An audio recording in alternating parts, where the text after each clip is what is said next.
Hallihallo und damit ganz herzlich willkommen zurück hier bei Ungespielte Welten und dem Spiel The Suicide of Rachel Foster.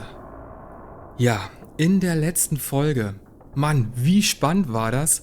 Wir hatten dieses unterirdische Zimmer von Rachel unter dem Hotel gefunden und Irwin meinte ja, dass unser Vater diese Zimmer gebaut hat, einfach weil er einsam war.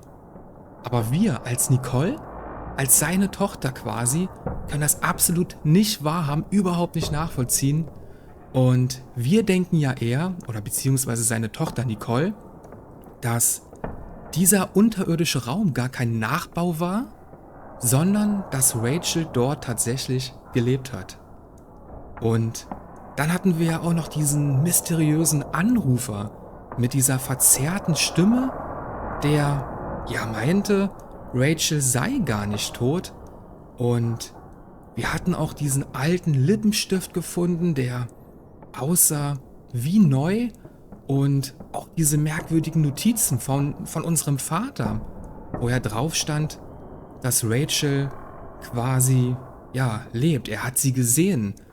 Und dann hatten wir ja in diesem Raum quasi unseren Schlüssel gefunden von unserer alten Spieluhr. Und in dieser Spieluhr war eine Medaille.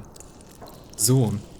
Und wir waren ja damals mit unserer Mama auf unserem Hockeyspiel, wo wir abgeräumt haben. Wir haben gewonnen und haben diese Medaille gewonnen und mit nach Hause gebracht. Wir sind dann mit der Mutter nach Hause gefahren. In derselben Nacht kam in den Nachrichten, dass Rachel tot sei.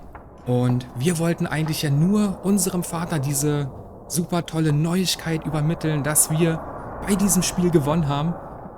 Aber unser Vater konnte sich nicht mehr freuen. Er war natürlich komplett in Gedanken versunken, weil seine Affäre Rachel verstorben war. Und zwischen unseren Eltern entbrannte dann ein Streit. Unsere Mutter ist abgehauen mit der Haushälterin. Unsere Haushälterin hat sie quasi weggefahren.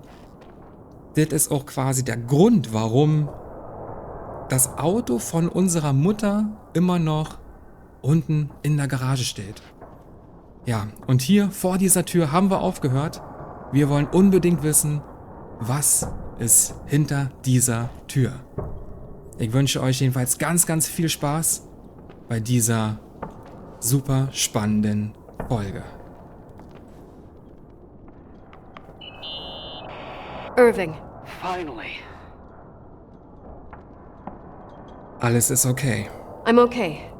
I was dying on this chair. Ich hatte Schiss. Ich habe nicht vor, mich zu entschuldigen. Ich hatte Schiss. You're right. That room freaked me out. So war's. So, I looked around the entire hotel, and if there's still a chance of getting to the bottom of the story, then it's gotta be behind the locked door on the last floor, in the attic. That wing has been condemned for years. I know, I'll be careful. Okay. There are too many things that I took for granted. It's as if someone was putting pieces of my past in front of me to show them to me under another light. Who are you talking about, Nikki? Mein Vater. Maybe it's my father. In my music box, I found the medal I won the night Rachel died. Dad could have put it there, and if he did, there must be a reason. It all sounds insane. The night Rachel died. Maybe I have to start from there. I played in that really long hockey game. But what was going on in the meantime? You remember that night, Irving? I think I was at church with my family. Church. That night we had a mass for the poor here. We held one every year.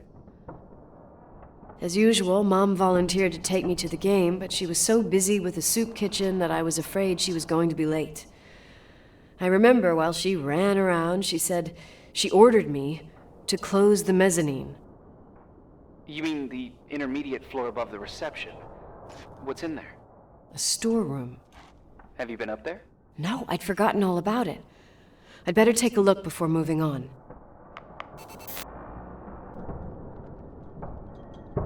Und das ist nämlich die Frage, was passierte während des Hockeyspiels? Das ist nämlich die Frage, denn dort starb ja scheinbar Rachel. Gut, wir sollen in die Abstellkammer. Über der Rezeption. Da ist die Kirche und es schneit immer noch. Das Wetter wird einfach nicht besser. Aber ich glaube, langsam ist uns das Wetter sowieso egal. Wir wollen gar nicht mehr weg. Wir wollen einfach nur noch herausfinden, was hier passiert ist.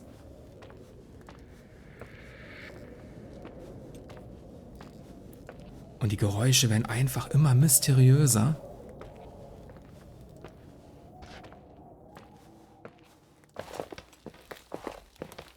Wir gehen jetzt auf jeden Fall erstmal zur Rezeption und suchen diesen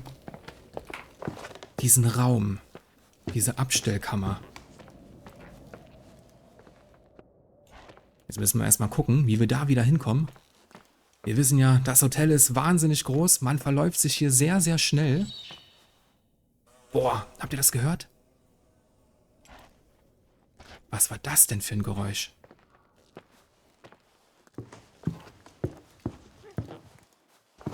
Schon wieder dieses komische Wimmern. Habt ihr das auch?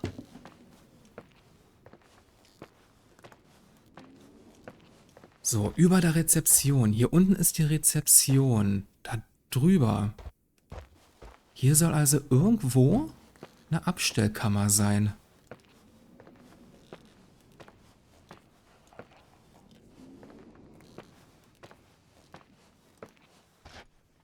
Also hier ist nichts zu sehen.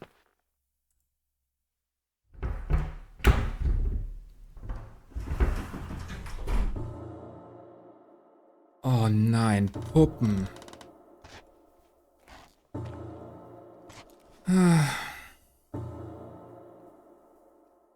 Na gut, Freunde, wir müssen da durch.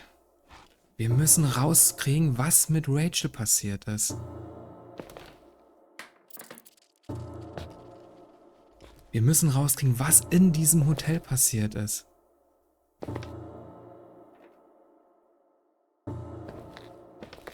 Und das ist schon wieder gruselig.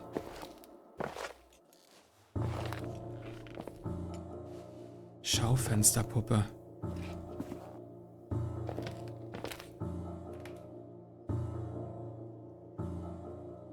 Ein Hockeyschläger.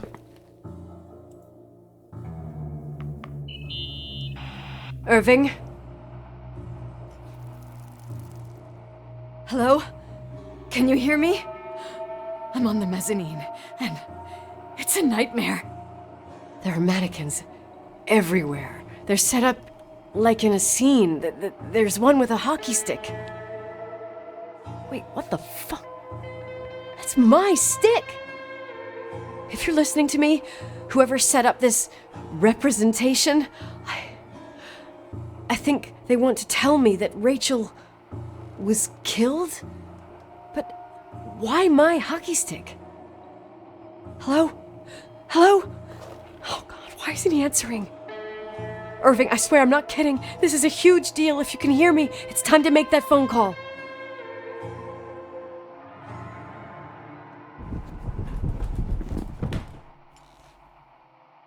Leute, wollen wir uns umdrehen?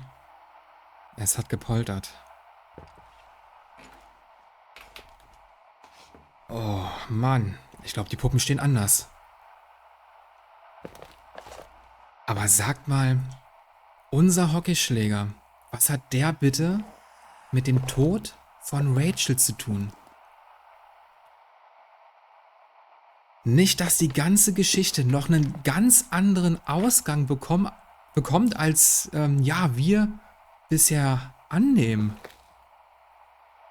Ich habe eine ganz komische Vermutung. Ich will es noch nicht sagen. Ich will jetzt noch nicht spoilern. Wobei, ich bin mir ja selbst nicht sicher. Was ist, wenn wir einfach nur irgendwie krank sind und wir Rachel getötet haben mit unserem Hockeyschläger, weil wir nicht wahrhaben wollten, dass sie mit unserem Vater was am Laufen hat. Und ja, wir quasi irgendeine Wahnvorstellung haben, einfach um uns selbst zu schützen. Aber vielleicht interpretiere ich auch zu viel hinein. Aber wir werden es sehen. Wir werden es herausfinden. Bin super gespannt. Ich bin richtig gespannt. Wir gehen mal lieber wieder raus. Wir haben das Telefon noch in der Hand. Where are you, Nicole? It's about time. Hast du gehört, was ich gesagt habe? Warum bist du nicht rangegangen? Warum bist du nicht rangegangen? Why didn't you answer? How many doors have you opened, Nicole? How many are still missing? Welche Türen? Ich verstehe nicht. What? Are you drunk? Keep going. Hello? Hello, Irving. Ey, das wird ja gruseliger und gruseliger. Und unten hat gerade an der Rezeption die Glocke geklingelt, aber Moment mal. Moment mal.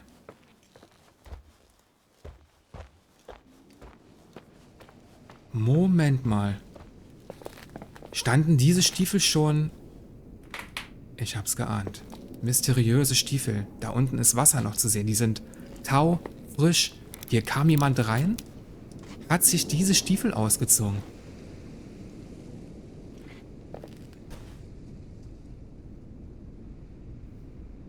Ist das etwa Irvin?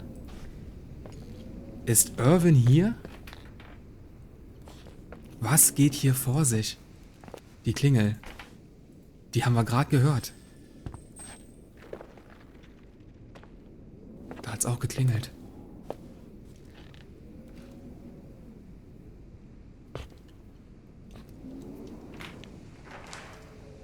Irvin, was tust du? Was verbirgt sich hinter der verschlossenen Tür im 2. Stock?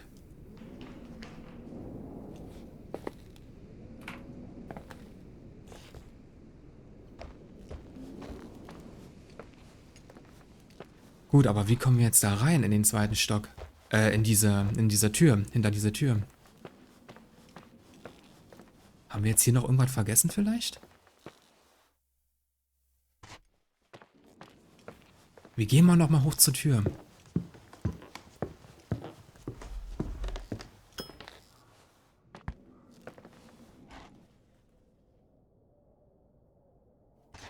Ich glaube, das war noch einer höher, ne? Ein Stockwerk höher.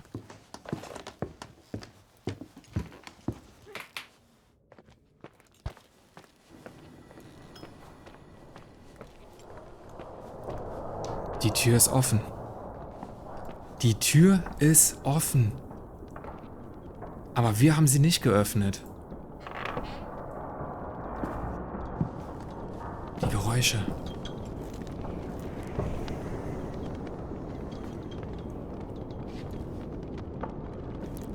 Hier wurde scheinbar versucht, das Hotel noch zu erweitern.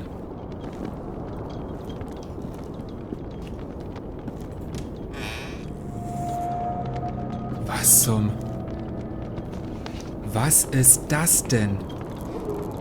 Beweise. Car Engine, Automotor, Transmissions.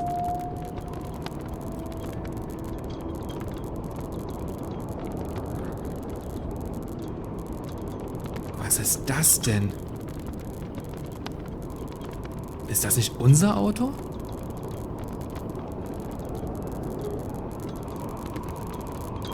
Wie verrückt ist das? Beweise, Montana, Wetter.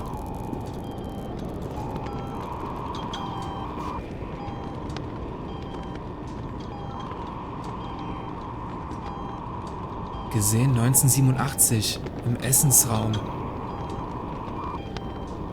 Als Geist.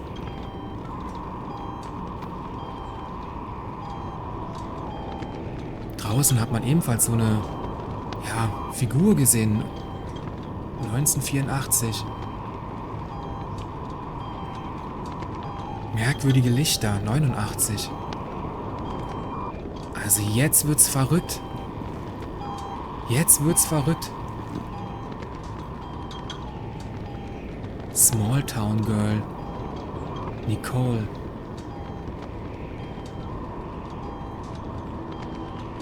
Nicoles Daten.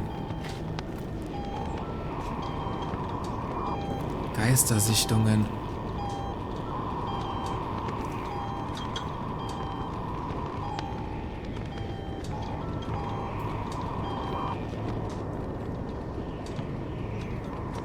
Was soll das alles?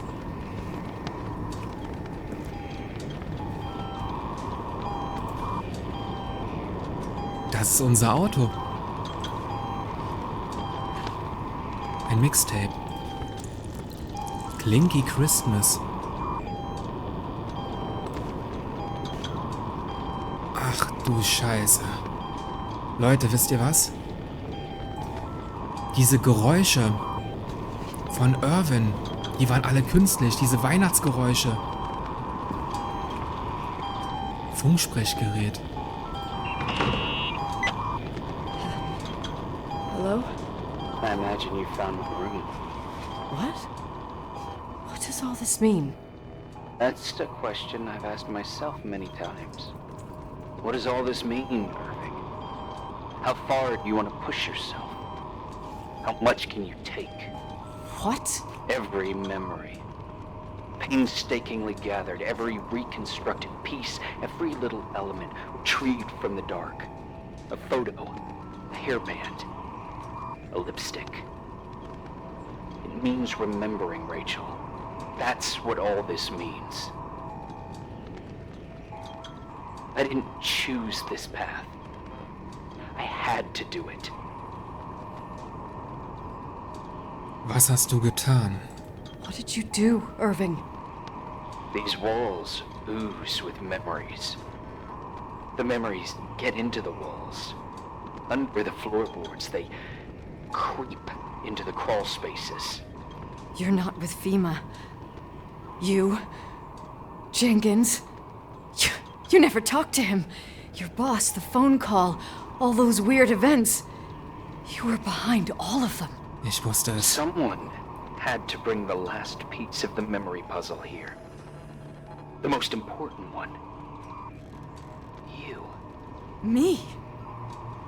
I... Your father wanted to keep you out of it. I convinced him that only you could resolve the equation, as he called it. I don't understand. How could you?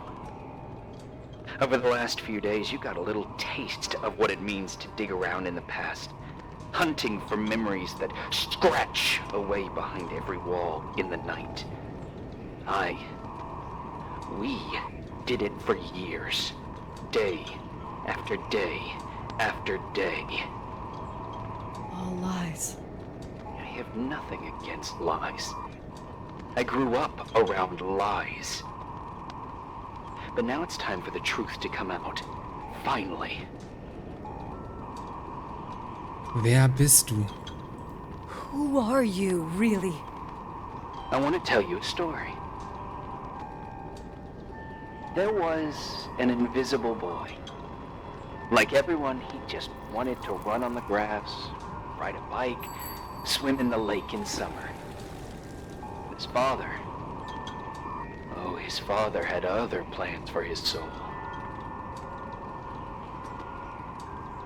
In his dark world made of silence and prayer, there shone only one star. His wonderful sister. A heavenly creature that spent hours telling him fairy tales in secret. She who told him what a free and strong man he would become one day. Rachel? She was like that. Free and strong. At the time, I didn't understand her dyslexia. Or retardment. That's what they called her at school. But I could hear her cry at night. I wanted to protect her. But I couldn't. One day, that beautiful, luminous creature met someone. A human being that saw her. For real. My dad. Yes. And I was the invisible witness of what happened. A love. Simply a love. Nothing more, nothing less. But that love was too much, and it would be punished. Who paid for this love, Nicole? Rachel. Rachel was your sister. Now I remember you. You were too caught up with your hatred for Rachel to notice the innocent little kid that sometimes tagged along. Ich habe Rachel nicht gehasst. Ich habe Rachel nicht gehasst. I didn't hate your sister. I was just jealous. Doesn't matter. Those days are over. How could I have forgotten you? I was raised to be forgotten. Wo bist du? Irving, where are you right now? The day my sister paid with her life for her love, we all died. We make up the history of the Timberline. It was a tragedy. But you... We all got frozen there, in that very moment. In that confined horizon of events. As you'll understand. As you've already begun to understand.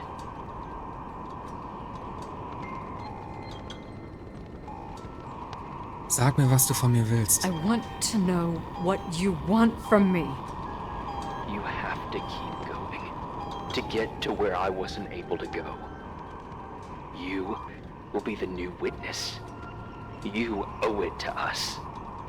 And you owe it to her.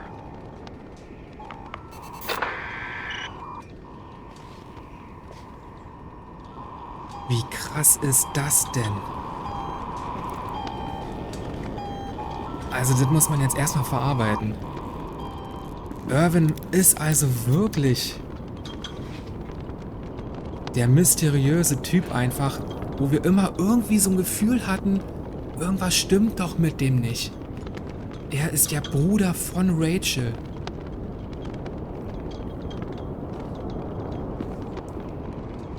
Er ist der Bruder von Rachel.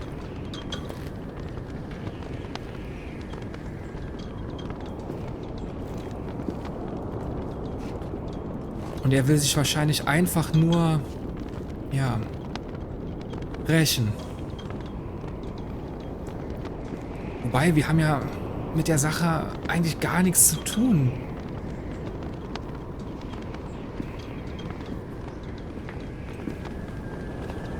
Wir können ja nichts dafür, dass Rachel mit unserem Vater zusammengekommen ist. Wir gucken mal ganz kurz, ob wir hier noch mehr finden, bevor wir hier weitergehen.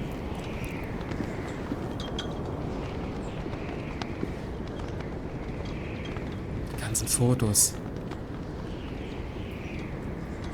Denn war meine Vermutung, die ich hatte vorhin in dem Raum mit den Puppen, völlig falsch.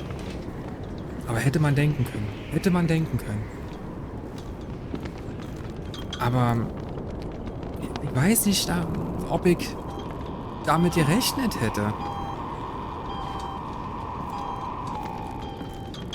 Also ich muss wirklich sagen, ich hatte in keiner Sekunde gedacht, dass Irvin der Bruder von Rachel sein könnte. Tatsächlich nicht. Hättet ihr das gedacht? Also hättet ihr gedacht, dass die Geschichte vielleicht so ausgehen könnte? Private.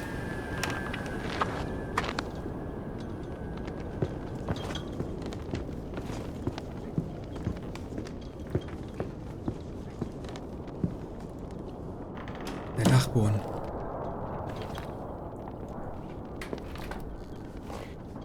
Wir gucken uns erstmal wieder kurz um. Eine Tafel. Alte Kassetten.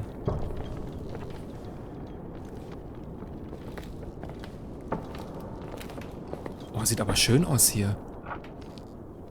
Voll gemütlich irgendwie. Rachel. Na gut, wir gucken es uns jetzt an. Eine Zeichnung von Rachel. Die Zigaretten wieder.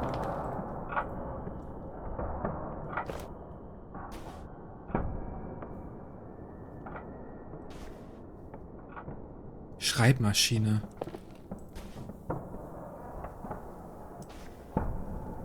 Aber manche Sachen sind irgendwie noch nicht so klar. Also...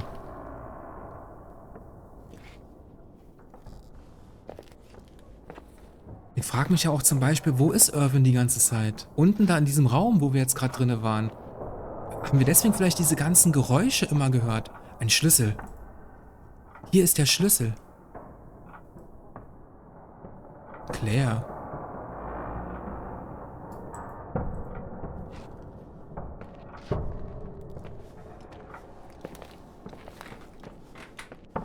Hier sind noch mehr Zeichnungen. Aber er kann gut zeichnen. Sieht schön aus. Aber wie das Licht hier einfach so rein scheint.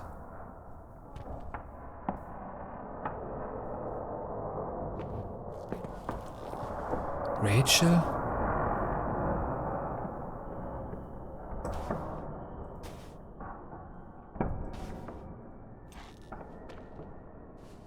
Ey, wie interessant ist das bitte? Wie krass. Ranking. Rachel?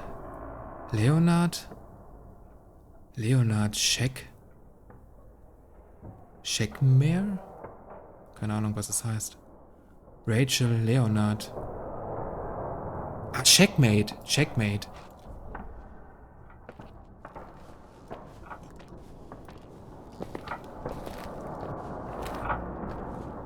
Okay, wir gucken uns mal den Projektor an. Benutzen. A few years have passed since I last used this old tape recorder. I think you were in elementary school. I imagine a testament should start in a poised manner. My dear Nicole, my favorite daughter, etc., etc. Poised, weighty, serious, irrevocable. I prefer asking you how you are. How are you, Nikki? You're probably tired. I can imagine. At this point of your journey, the marks and voices of this old hotel will have already whispered all their secrets. You've always been good at solving puzzles. In this, you surely resemble more your mother than me. Irving has always been convinced that you, only you, could surmount the fear and suffering that exuded from these hallways. We tried. We waited. We were terrified. We studied. We listened. We listened to her.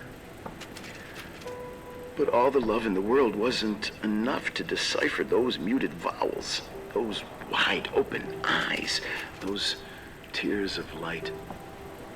In your time and space, in the here and now, I will no longer be with you.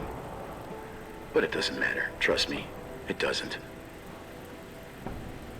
I have a new theory, Nikki. Love is and remains. It is in the wood you stand on, in the walls that keep up this hotel, Who are you talking in the air about? we breathe. And sometimes it hates. It hates those who didn't allow it, those who cast it aside with indifference, and those who can't recognize it. Stars still emanate their light, even after collapsing, right? There's a lot of light here. There's light in death. I want to free myself of all this darkness. I can no longer see the stars. I'm tired of surviving in this limbo. So, how are you, Nikki? I'm good. I will be good.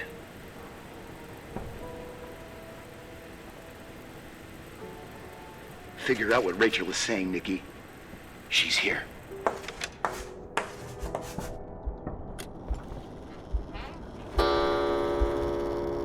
Mörder.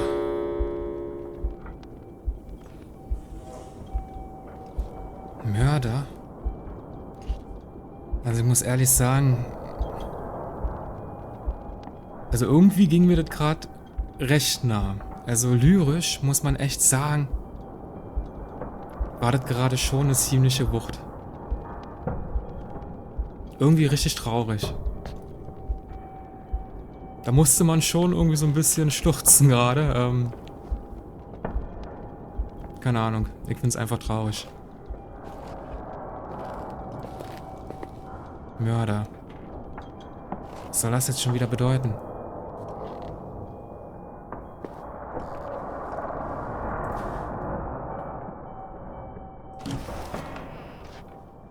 Wir haben den Schlüssel.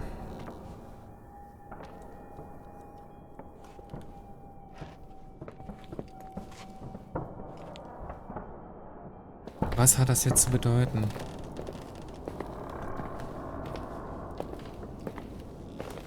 Ey, was ist das für ein intensives Spiel? Jetzt mal ernsthaft. Dieses Storytelling. Das ist der Wahnsinn. Es ist der Wahnsinn. Ich muss wirklich sagen, ich habe, glaube ich, noch nie bisher so ein intensives Spiel gespielt, was mir auch recht nah geht. Oh, wie der Schnee hier so reinkommt. Atmosphärisch einfach eine absolute Wucht, muss man einfach so sagen. Bin sehr dankbar, dass ich dieses Spiel spielen kann, wirklich. Was für ein Erlebnis. Wir haben jetzt einen Schlüssel. Aber wozu ist dieser Schlüssel? Ist das ein Autoschlüssel?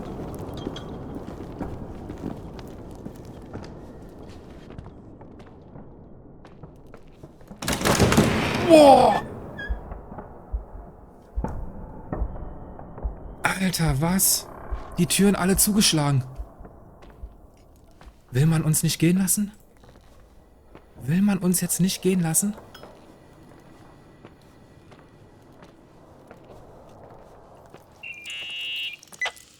Hello.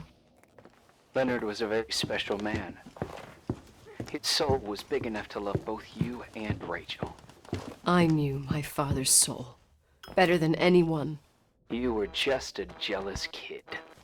Don't you dare try to make me feel guilty. You don't... I just want you to get to the truth. So why didn't you tell me about the truth?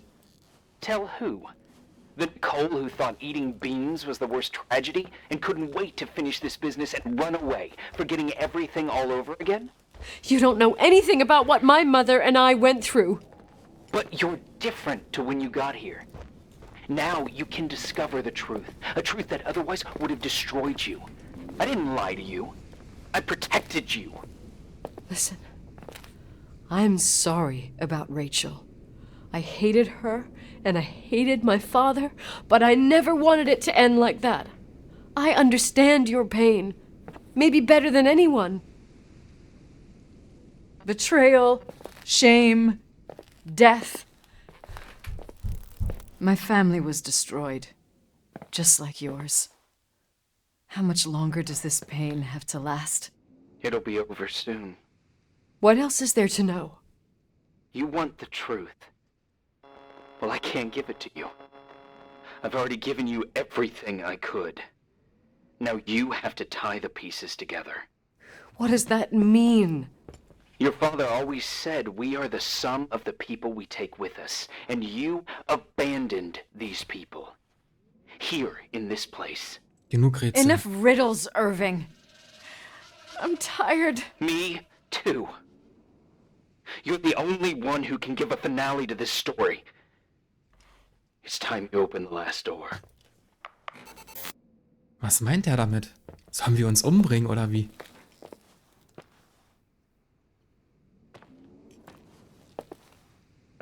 Irvin möchte scheinbar, dass die ganze Familie einfach ausgelöscht wird. Sollen wir jetzt zum Auto? Wird das das Ende dieser Reise sein?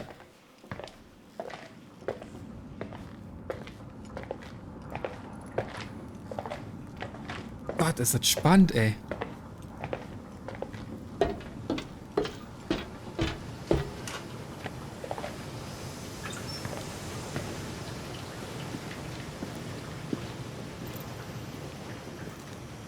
Kofferraum.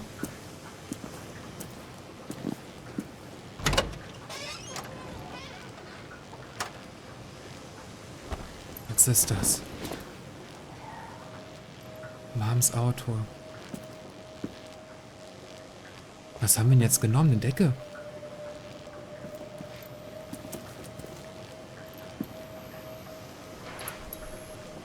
Was ist in dieser Decke? Wasch sie. Wasch sie. Wasch sie. Okay. Also auf zum Waschraum. Was ist in dieser Decke?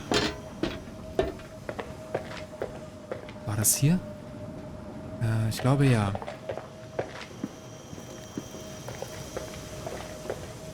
Und dann hier rechts, glaube ich. Waschmaschinen. Und wie können wir die jetzt waschen? Ah, hier im Waschbecken.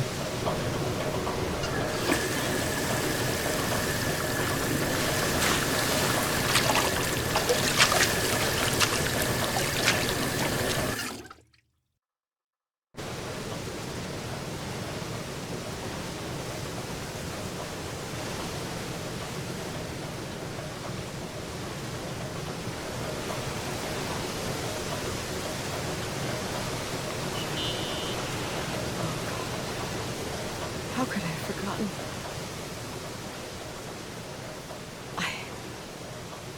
I saw everything. I was there.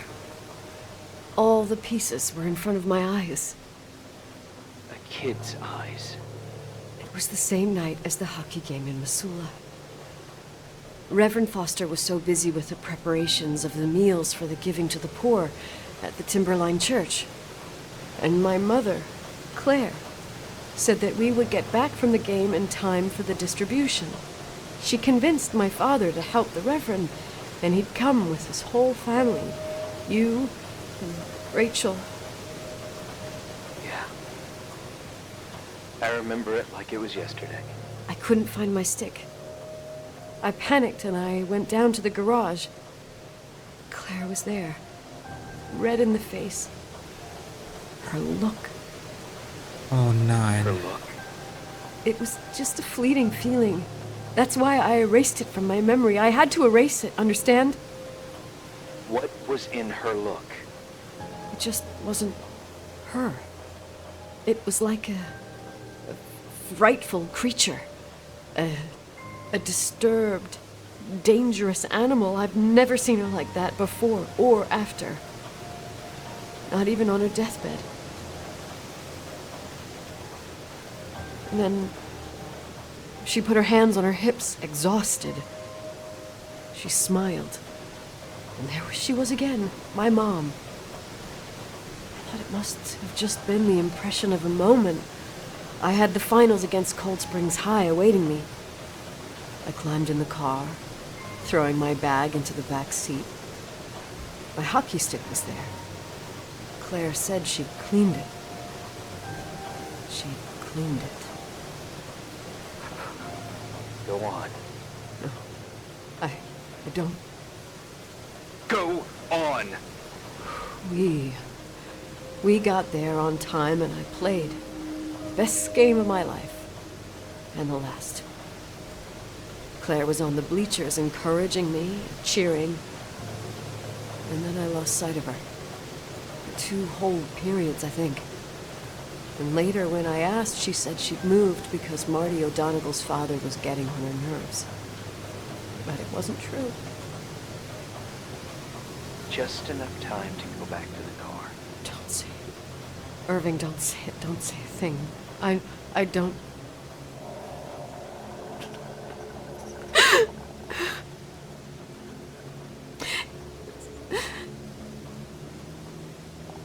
Die Wahrheit. I traveled all the way with Rachel's body, and the baby she carried inside of her, in the trunk, rolled in the blanket. God, oh my God. She killed Rachel.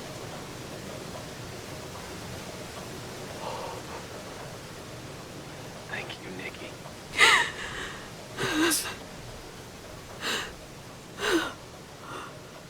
Oh,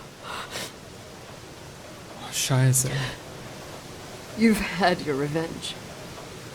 I hope all this gives you the peace you were looking for. I wanted you to help me uncover the truth. You're saying you didn't know that Claire... I was only a kid. But she never wanted me to get to the bottom of it.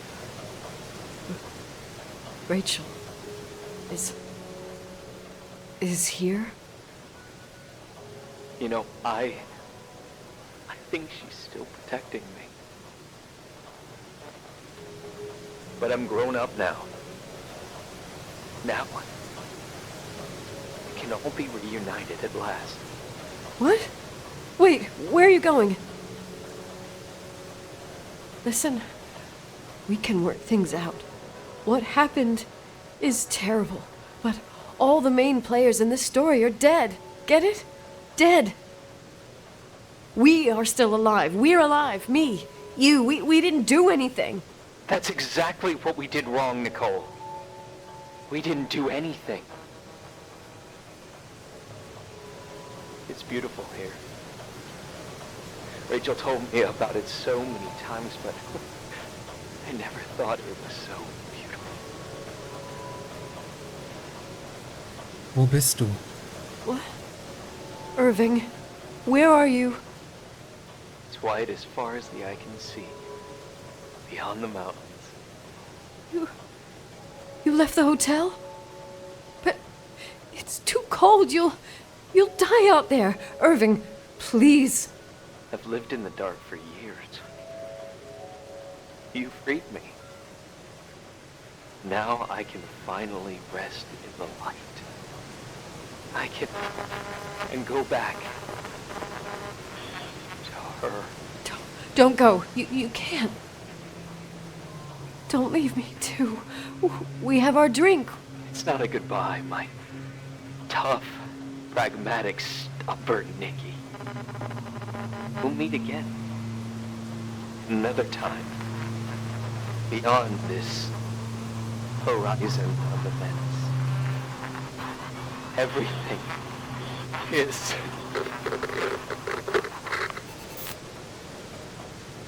Irving? Irving?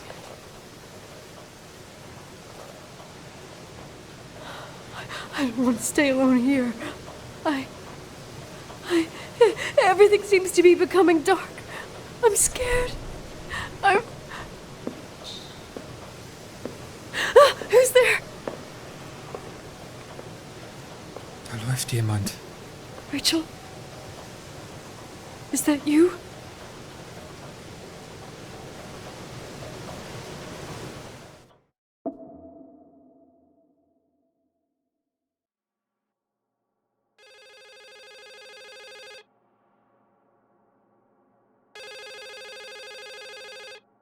Wir sind im Auto.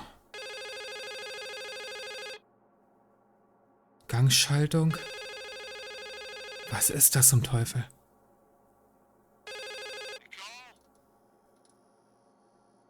Yes? Nicole, it's me, Jenkins, the attorney. Finally, I can get through. You don't know how many times I've tried. I can't hear you. The connection's bad. How are you? I was really worried about the storm. I'm good. Great. I'm glad. You're sure you... Listen, I don't want to sell the hotel anymore. What? Damned interference. I didn't catch you. What'd you say? I don't want to sell the hotel anymore. You've been really nice. Your job is done. Thanks. Oh, well, I see. Well, you're the owner. and you got every right to decide. But maybe we should talk about it in person. I want to understand. This kind of decision... I'm back home. And I have to stay here. Forever. Wait a sec, let's talk. And there's also my fee. Gangschaltung. Wir haben die Zahnspange in der Mom, Hand. I was thinking about going to the lake. Remember where we went with Uncle John last year? Daddy and I started talking about the stars. You can't see them during the day. But they're always there. You feel like it? I would so like it. And we can have dinner at Doc Smith's diner on the bank. Rachel and Irving could come with us? What do you think? It would be so nice to be all together. Mom, Dad, it would be so nice. Radio. Sag mal, wir haben doch keine dumme Idee, oder? Wir wollen uns doch nicht... Radio.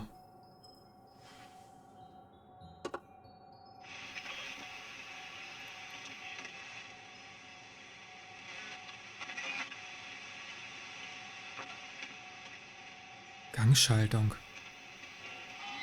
Ich will nicht. Ich will nicht.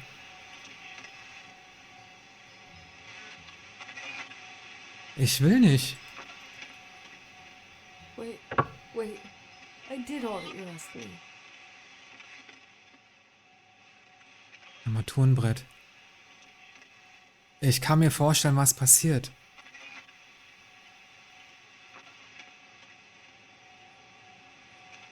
Ich will mich nicht umbringen.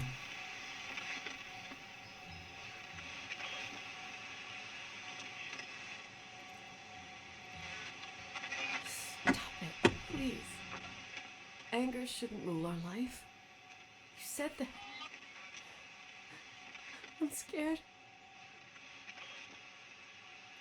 Anschalten. Nee, Freunde. Jetzt mal ernsthaft. Wir müssen das nicht tun. Wir müssen das nicht tun.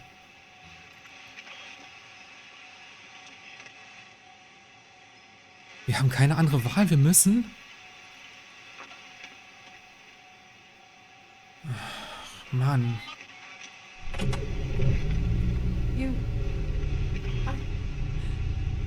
don't want to die. It's getting dark. I can't see the light. Ausschalten. Schalt aus.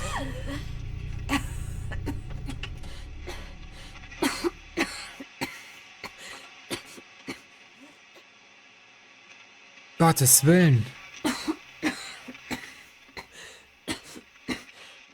I'll stay here with you, Daddy.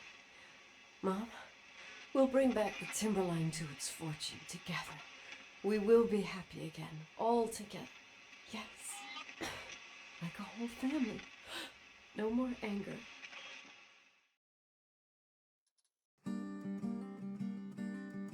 The Suicide of Rachel Foster.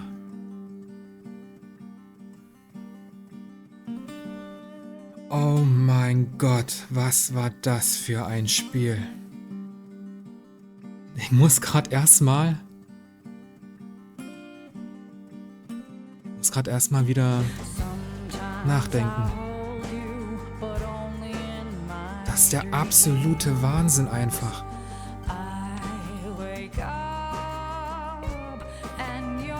Also, wir halten mal fest, als wir vorhin in diesem Raum waren mit diesen Puppen, da hatte ich ja eine Idee. Und diese Idee, da dachte ich dann irgendwie danach, nee, kann nicht sein, weil ja doch die Geschichte irgendwie anders gelaufen ist. Okay, sie war ja auch nicht so, wir haben ja Rachel nicht umgebracht.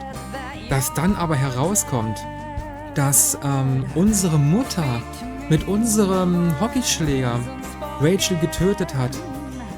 Die Mutter war quasi diejenige, die ja, nachvollziehbar wahnsinnig sauer war, wahnsinnig wütend war.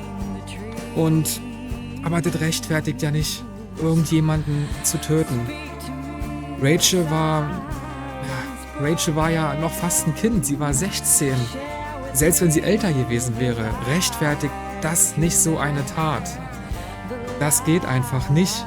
Und aber da waren so viele Momente, ich war so traurig teilweise und auch wo dieser Film von diesem Rekorder, wo dieser Film da abgespielt wurde, wo der Vater geredet hat, das war so traurig. Und Irwin wollte ja eigentlich nur, er hat die ganze Zeit, er muss es ja irgendwie geplant haben, diesen ganzen Ablauf, er wollte uns dazu bringen, Nicole dazu bringen, die Wahrheit zu sagen. Er wollte einfach nur, dass wir die Wahrheit sagen. Er wusste die Wahrheit ja gar nicht, hat er noch gesagt. Er wollte nur, dass wir selbst die Wahrheit sagen, wie es wirklich war, was mit Rachel passiert ist. Und die Wahrheit ist, unsere Mutter hat Rachel getötet, weil sie eine Affäre mit unserem Vater hatte. Unser Vater tot, unsere Mutter tot, Rachel tot und jetzt auch noch Irwin. Wir sind die Einzigen, die diese Geschichte überlebt haben. Wir wollten uns gerade in diesem Auto umbringen, aber wir haben es nicht getan. Wir haben es nicht getan. Denn egal was ist, das Leben ist einfach zu wertvoll, um es künstlich zu beenden. Es ist einfach zu wertvoll. Das Spiel war der absolute Wahnsinn. Die Musik, die Grafik, die Geschichte. Also seit langem hat mich kein Spiel so mitgenommen wie The Suicide of Rachel Foster.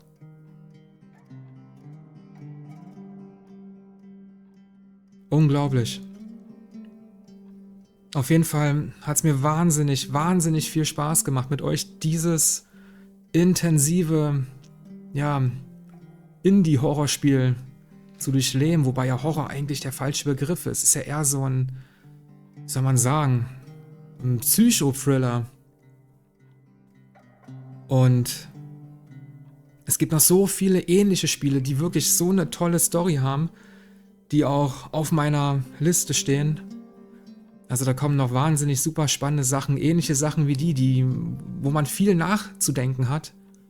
Und auf jeden Fall von Herzen vielen, vielen Dank, dass ihr bis hierhin dabei gewesen seid, mit mir dieses tolle Spiel gespielt habt. Und schreibt mir gerne in den Kommentaren, wie ihr es gefunden habt. Ob ihr auch hin und wieder traurig wart. Oder wie ihr entschieden hättet teilweise. Naja. Wir sehen uns auf jeden Fall beim nächsten Video. Lasst mir gerne einen Daumen nach oben da, wenn euch das Video gefallen hat. Oder auch gerne ein Abo, damit ihr die nächsten Videos nicht verpasst. Und in diesem Sinne, wir sehen uns. Macht's gut. Bis zum nächsten Mal. Euer Marcel.